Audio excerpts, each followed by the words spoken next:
Gonzaga Nation SI, I'm your host, Dan Dickau. We're going to do a early preview and early dive into Gonzaga's possible Sweet 16 matchups. I'm going to assume that Gonzaga beats Memphis out of the AAC, the Tigers, who've had a tremendous year, especially late in the year under head coach Penny Hardaway in his fourth season. But as mentioned, I'm going to assume that they win. And so we're going to give you a little bit of a preview of what to watch for and look out for as you look at New Mexico State versus Arkansas, the two teams that Gonzaga will play the winner of in the Sweet 16. So really quickly, this is a really unique and good matchup. I think this should be a tremendous game.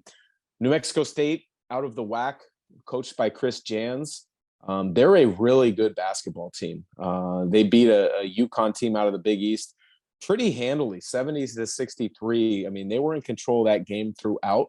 New Mexico State has a tremendous amount of experience with Teddy Allen leading the charge. Sirbari Rice is a senior as well who has a ton of experience. Chris Jans is a tremendous coach who, when I've talked to him in the past, when I've seen his teams play, they've always been very well prepared. They've always competed. But when you're playing out of the WAC, you have to find opportunities to schedule teams, and not every team's going to schedule you out of the WAC when you're as talented as they have been over the last few years. Had a chance to see them this year, called the game on Pac-12 Network when they traveled to Pullman to play Washington State, and they knocked off the Cougars 64-61 earlier this season. But when you look at New Mexico State in that first round game, Teddy Allen had 37 points in that game.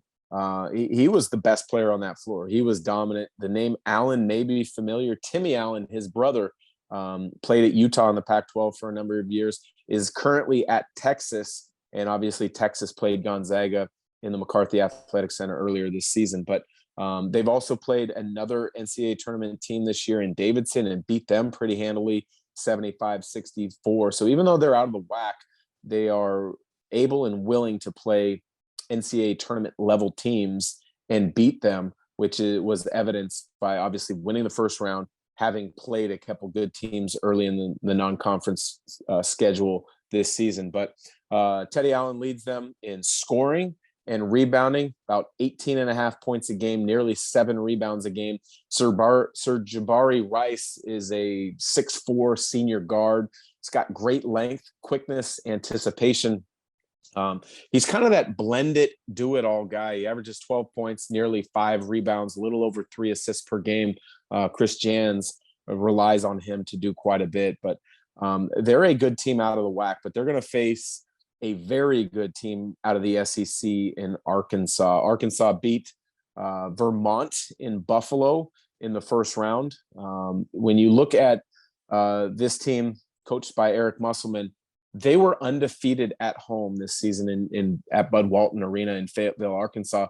They struggled at times on the road in SEC play. They struggled at times in neutral site games, but they are extremely talented. They are very good. They've got a head coach in Eric Musselman who has a lot of NBA experience. He was a 2-time head coach in the NBA, both for the Golden State Warriors as well as the Sacramento Kings. He decided to go the college path. He learned as an assistant at Arizona State, at LSU. He really did a tremendous job of revamping the Nevada program, getting them back to the NCAA tournament before taking over Arkansas. And what he's done there in the last couple of years has been really impressive. But out of the SEC, they knocked off Vermont in the first round in a pretty close game, 75-71. I think most people, when you look at an SEC team taking on Vermont, they would think, I'm going to go 15, 20 points. But Vermont gave them everything they could handle. And the game went to the final minute, the final couple possessions before Arkansas won 75-71. Stanley Umedioff had a nice game, 21 points, knocked down 3 threes. And then J.D. Note, if you followed college basketball throughout the year, that's the guy whose name quickly comes to mind. 17 points, 7 rebounds. He was tremendous, as he has been all year, because he's led them in scoring. And Devontae Davis off the bench, lefty that's kind of got that slithery type of game. He's athletic, but he kind of plays at his own pace. He kind of slips through some cracks. He's a really good finisher, gets out in transition well. He had a nice game off the bench with 14. But when you look at Arkansas, they have a very balanced attack. Yeah, JD Note leads them in scoring at roughly 18 a game. But they've got 4 guys that average in double figures.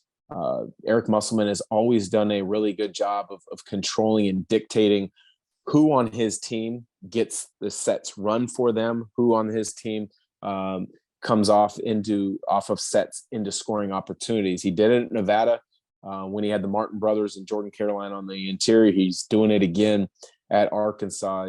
He does a nice job of managing a game, especially if Arkansas gets a lead deep into the second half. He's as good as any coach in the country as far as making sure the guys that he wants taking shots take those shots by running sets that put those guys in positions where maybe they have an advantage or they have a perceived advantage in their coaching staff's eyes. So there's a look at Gonzaga's 2 possible second round matchups. It would be New Mexico State out of the WAC, or it would be the Razorbacks of Arkansas out of the SEC. Either way it goes, it should be a tremendous matchup for Gonzaga, who I'm assuming will knock off Memphis in advance to another Sweet 16, which would be Gonzaga's 12th